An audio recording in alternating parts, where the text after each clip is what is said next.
Since 1947, Jerry's curb service has been a fixture in Bridgewater. But this is not a special about classic drive-ins. This is about how Jerry Reed went from flippin' burgers to serving up some of the tastiest music to ever come out of southwestern Pennsylvania. And the man who was at his side through all of it was Donnie Garvin. We started being friends right around 1960. And what happened, he had the curb service there where they did hamburgers and all that. And he loved music. He would make tapes at his house for his hamburger place with Jerry's curb service. And so we decided to put a little studio in his basement. He just loved the music. Donnie told me that he started with a little, I think like a little 4-track or something. Long before Jerry's studio.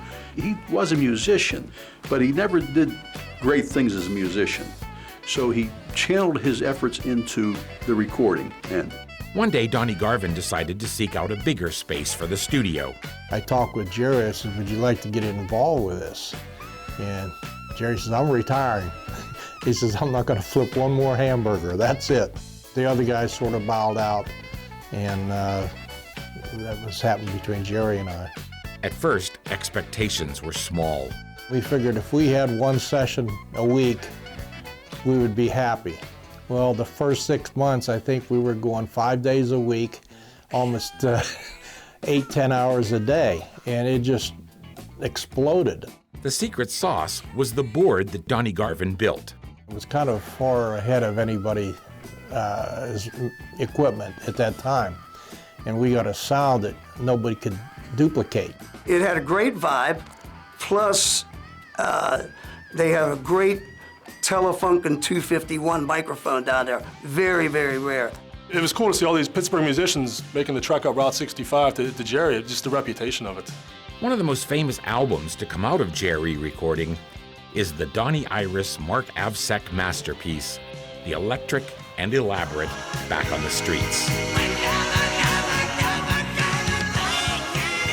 The Granada Brothers had a little part of the development of the studio. A&M was just ready to sign us, but they wanted to hear a few more songs. So we bring over an engineer named Paul Northfield from England, and he said, well, the studio's cool, but we have to be 24 track. Donnie and Jerry went right out, bought the stuff. We did that demo and got signed. That 24 track was very pivotal a few years later for a song called Aliyah. Because can you imagine if they would have still had the 16 track, Donnie might still be down there overdubbing. Oh, and one other thing about Jerry. Even though he ran the business side of the studio, he didn't always run it like a business. After their bill got up around $1,000, it was like, well, we got $200. He was just so happy to be in that studio and making music and help to make music. If you can take the most laid-back person that you ever met and take it ×2, I think you have Jerry. He had matchbooks he gave out with the inscription, "Thank you, Jerry Reed." And that he was always thanking people profusely.